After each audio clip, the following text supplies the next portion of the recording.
concept of a particular branch of philosophy called phenomenology. It sort of deals with the soul, and I'll throw out some more fancy names. Deals with that human beings are able to do something intentionally, to choose to do something, and then more importantly, what they choose to do represents something else. It points beyond itself. This actually gets it. You see it in creativity. You see it in language, where you're able to create words that were apparently these sound waves I'm using don't point to these sound waves. They point beyond themselves. They're not just the sound waves. They're an idea that they point to.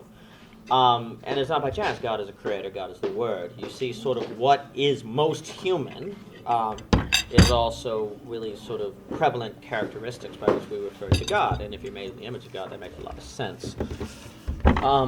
So yeah, no, it talks about it makes perfect sense to see a man drawing a reindeer, but it doesn't make any sense at all to see a reindeer drawing a man. I do think. I think it'd be cute to see it trying to do. Yeah, that. it would be cute. It would be sitting down, and its little nose would push on the marker. Then it would push on the marker some more, and then it would have a red nose, and then children would think it's If it's a Rudolph. reindeer has antlers, it can use its antlers. Oh, it could use the in antlers. snow. That's good. It could, and then that'd be perfect. No, it's a beautiful car. I think Chesterson's Everlasting Man is just utterly brilliant. What exactly? Why do you say that? I have a copy. You should read it. It's very dense, but it's very good. Not that I meant it like that. I think it just does a very brilliant job. No, what I mean is like I was just sort of like, well, why would you say that? Is it like to Not like go to bypass the actual reading of the book, but it's just when you have like 12 Why kids, haven't you you're read it, Michelle? Yes, Fetty yes, said yes. that. I did I was not mocking say too. that. I did not. I said what I meant by you should read it is it's very dense. It goes through the whole history of the differences between Christianity and other religions, paganism. It goes through the idea of what is fundamentally man. It goes through sort of the it's just a plethora of ideas. It would be very, very good. Between that and Pascal, I'm not quite sure which is my favorite. Although the C.S. Lewis Weight of Glory is amazing. The Chesterton, C.S. Lewis, Dorothy Sayers, the book The Mind of the Maker is so brilliant. I will stop listing off things. But no, I mean, that whole concept of man as artist, creative act, in Berdyaev, the meaning of the creative act is also really brilliant by Berdyaev. And Kierkegaard, a lot of Kierkegaard is wonderful.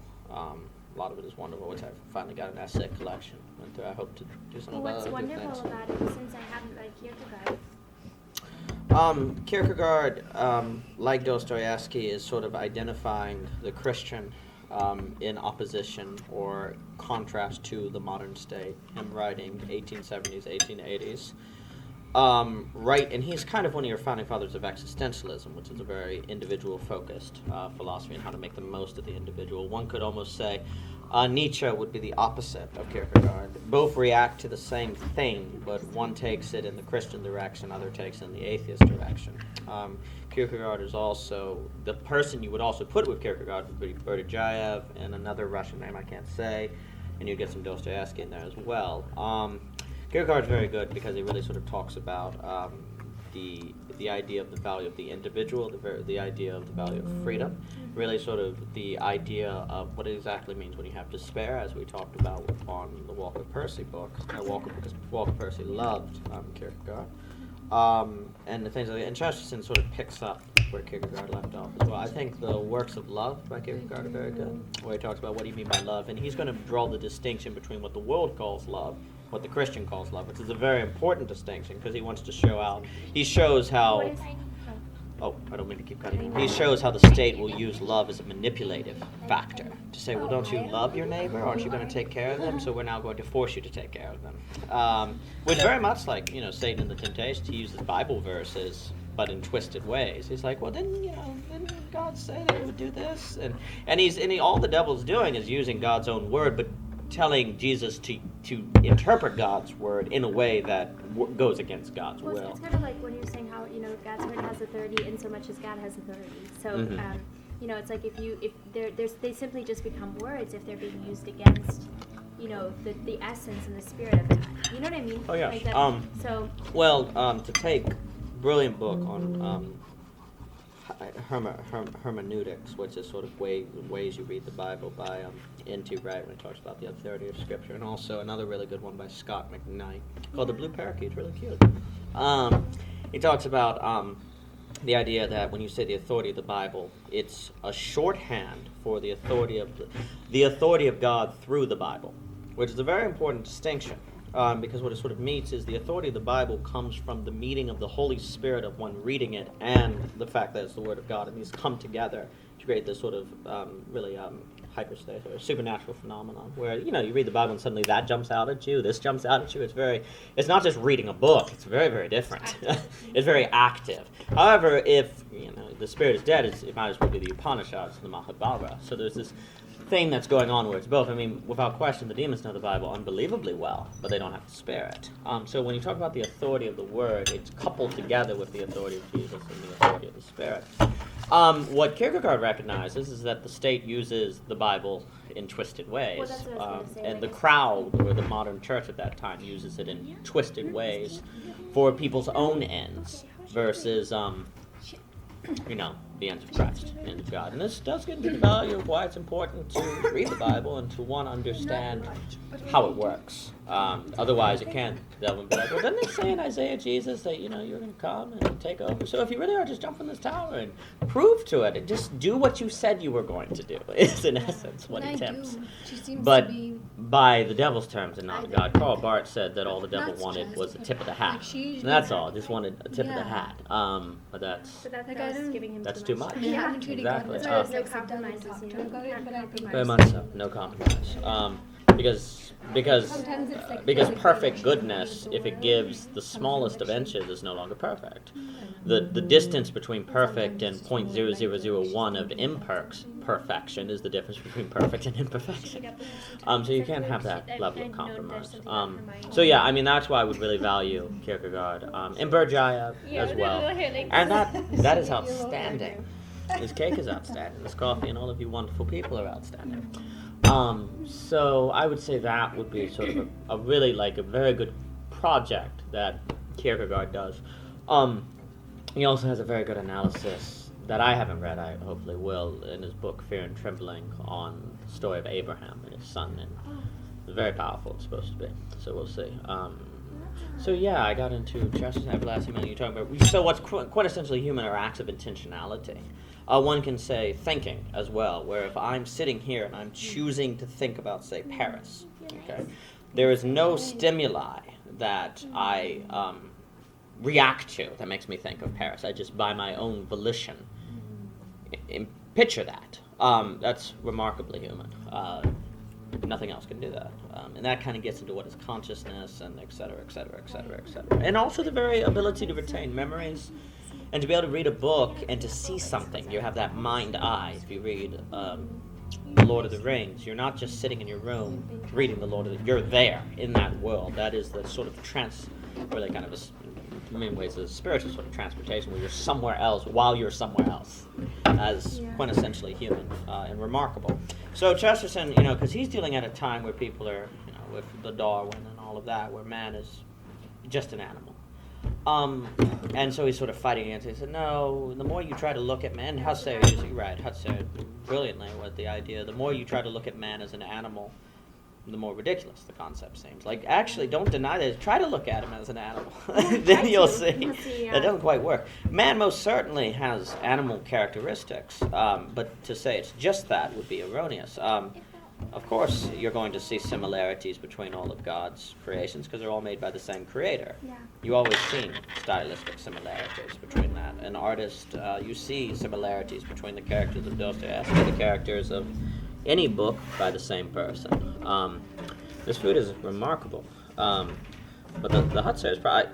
Now, do you need the other book I have by him by Thursday? Creation Perception. Yes, that sort of thing. Sister, do we need to give it back? I You think do. you gave it to That was very kind of them. They're outstanding. Yeah. They're very brilliantly done. I don't know how someone has handwriting like that. Reminds me of Prince Miskin. Creation versus evolution. I will try. I will do a science experiment that just... Is that a pool? If David keeps that? It's a pool. Okay. That was actually like somebody said that could have been. Oh, sorry, sister, is that hard? Sorry, so sorry.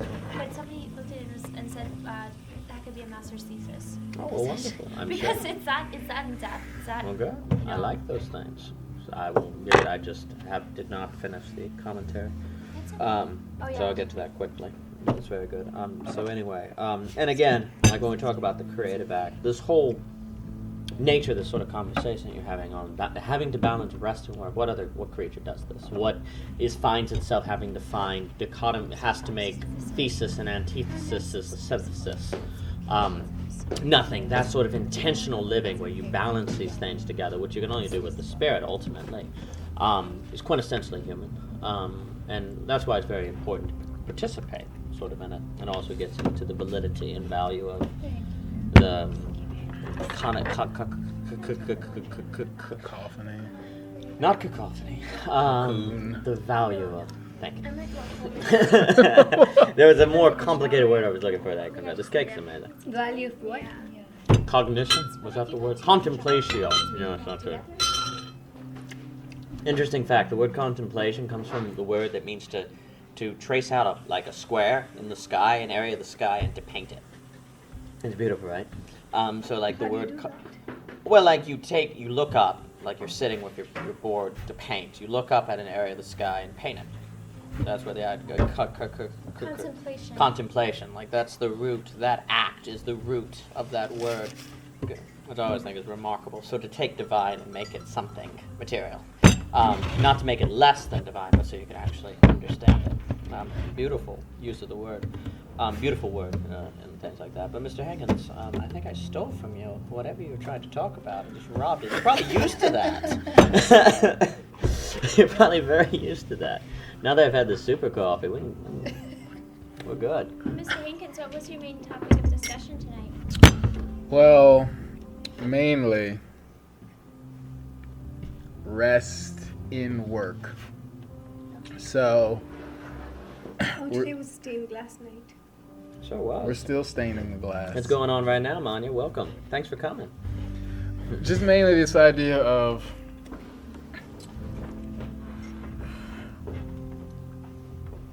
work and rest are not opposites like we think they are. Like you're actually resting as you work, which seems paradoxical to people because their definition of rest and work are so counter to one another. Like rest is equated with fun, relaxation. Work is equated with boredom, So I read this sucky. thing the other day.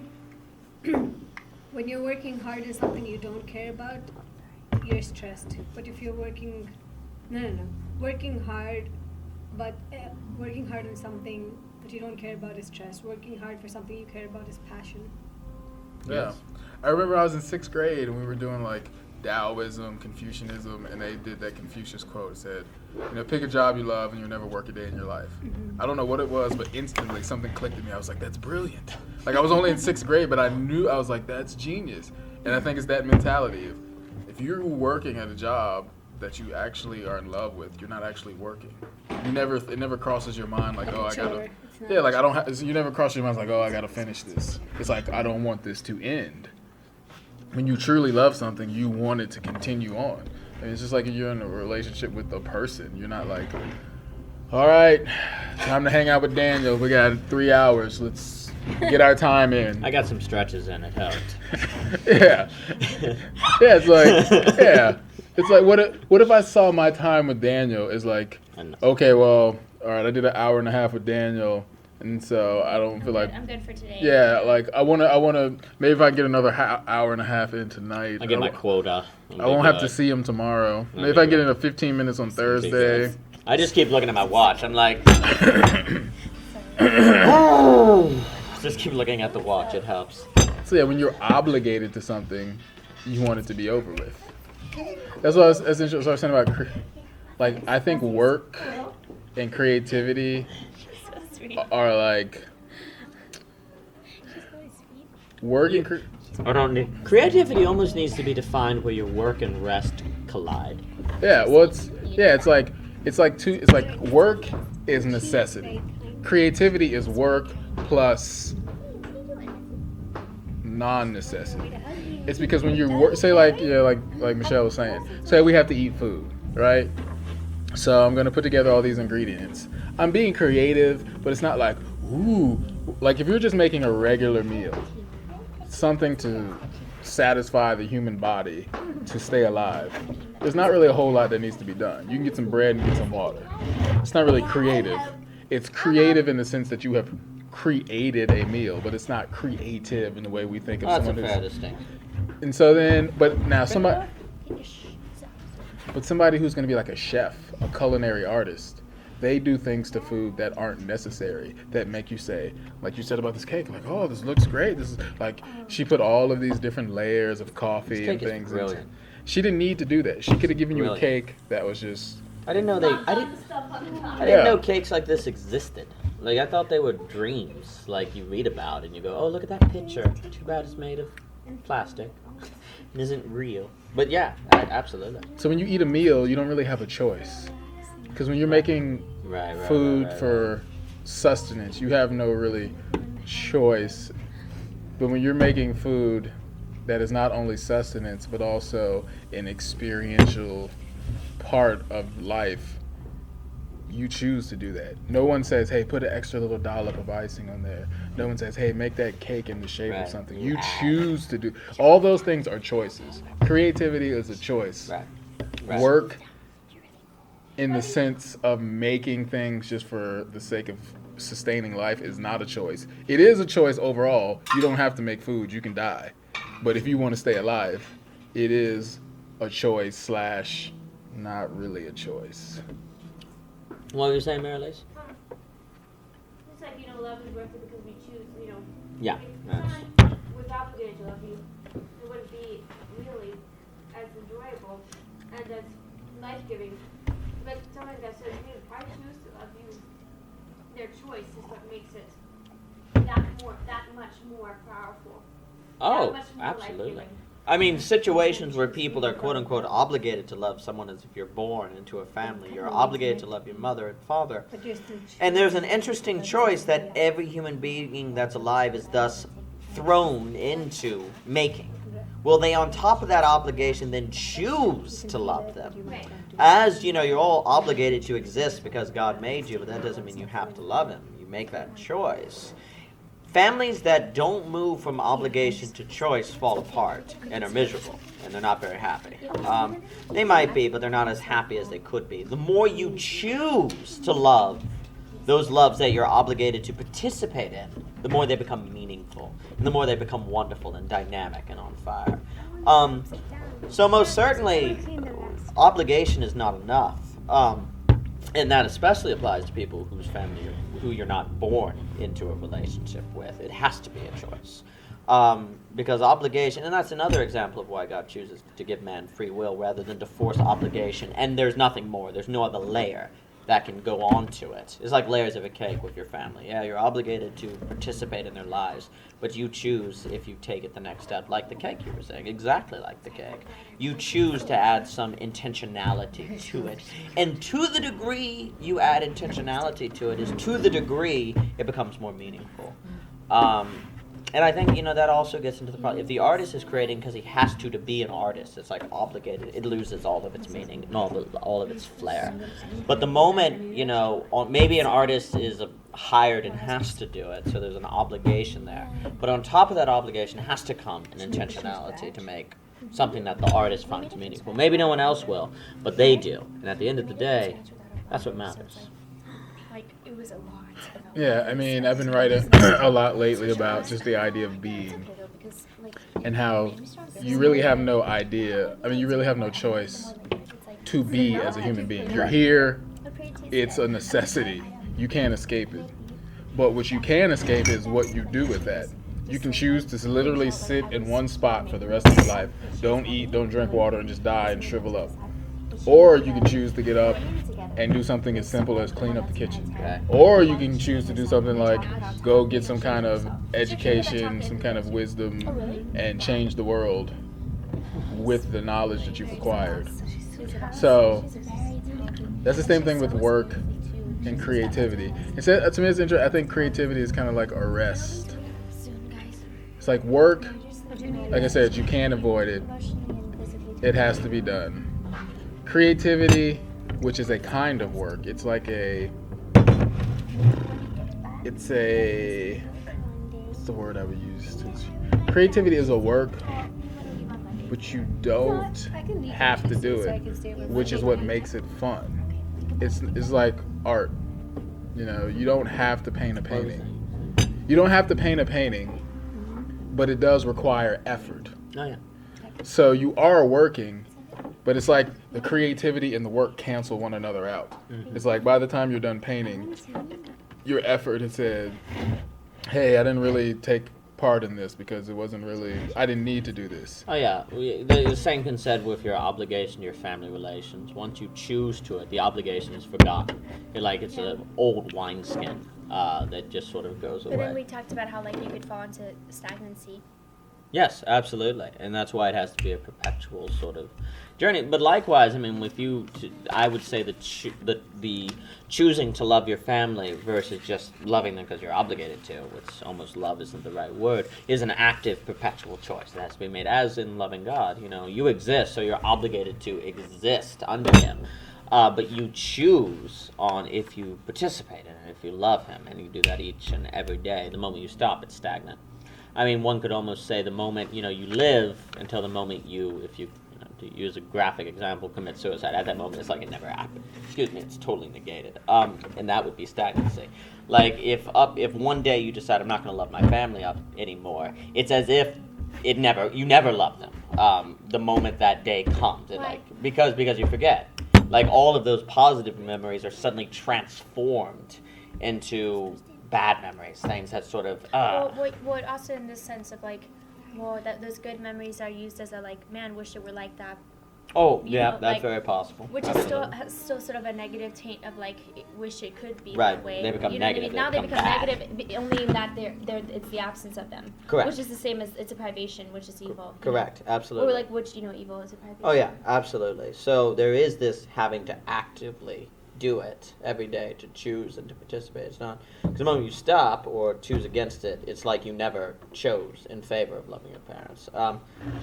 And that goes, you know, if you give up walking with Christ, suddenly at that moment, all of the days of dynamically walking with Him, being on fire, are given a negative touch, which is the opposite phenomenon of, say, finishing that film and it's wonderful and looking back and thinking, oh, that time when it was 5 a.m, we were having a great time, it was wonderful. And this gets into that fact that if ultimately you fail, you'll look back and see it miserably, versus if you ultimately succeed, you'll look back and see it wonderfully. Adds the gravity.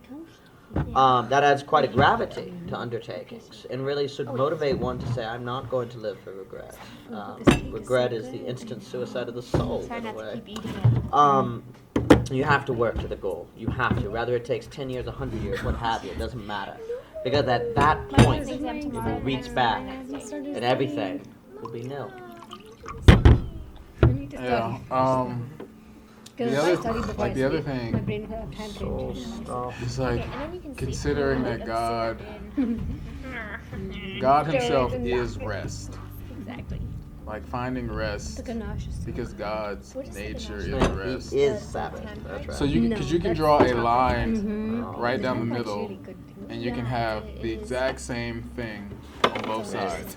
So for instance, you could have a job that says, I'm doing this job This is a pretty shirt. for the sake of doing this job. Like you can use that exact same phrase on both sides of this line that you draw. And the difference is God being in one of them and Him not being the other one. Because the one of Him, the one saying, I'm doing this job for the sake of doing this job, without Him, is just it's a cycle. It's like people go to work and they're like, oh, I have to go to work and I have to do this job. So they do this cycle where they get caught in that, well, I gotta go to work because I have to. Well, if I have to go to work because I have to. You can have that same mentality of a cycle, like you're caught in this cycle, but with God, it's rest. It's like, oh, I'm doing this job because I do this job. Well, why do you do this job? Because it's the job, because I do the job. Right. Well, but on the other hand, you're like, why do you do this job? Because it's a job, I have to do it. Or why do you keep going? Because what choice do I have? So it's just the lifelessness. No matter what, you're going to get caught in a cycle, either with God or without. Well, that's the thing. You're in some. Everybody's in Yeah, some. everyone sort of has cycle. some Yeah. job. It's like some everybody something. exists. Like we're talking about how. Hi, beautiful. There's This something. may or may not be for Daniel. Oh. Well, it's nothing great. Aww. I love it. Oh my It's God. excellent. Oh, and Mother, you showed this. Thank you, beautiful. Yeah. The painting's gorgeous. I wish I had Look the what she painting did. here. Is that beautiful? A painting Beautiful. from Daniel's picture that you made into an amazing birthday card. You always get the best birthday Yeah, cards. you do. Remember Newcomb? Yeah, I do. When Oh, I when totally Arun- beat Arun. Yeah, you beat Arun. You did. Thank You did beat it. Did you bring Thank the laundry? I love you then. No, I need to bring it. I can get She it. also I can get said it. happy No, birthday okay. on I'm gonna- Facebook. Well, that's because I wanted everyone else to know how awesome you are. Well, I'm I just knew letting you him. wouldn't see it. I'm letting him know so he can Oh, know that. I knew you So I wouldn't don't see need it, to but go I wanted back everyone and else be to I know. like will a go log in loner. and look at these Spend things. some Thank time you, Angel. I That's appreciate good. it. And to like rest. Very kind of you. fully. Thank you. Thank you Thank for you. being awesome. Have you read it yet? I did read the back of it. It's beautiful. And this is beautiful, and it should be framed. You did a wonderful job. I always love seeing these photographs painted. Painting really brings them to life. Outstanding. Outstanding. I salute you. Beautiful. Thank you. Thank you. Oh, that was good food. That was Oh great. my goodness. Going through stuff.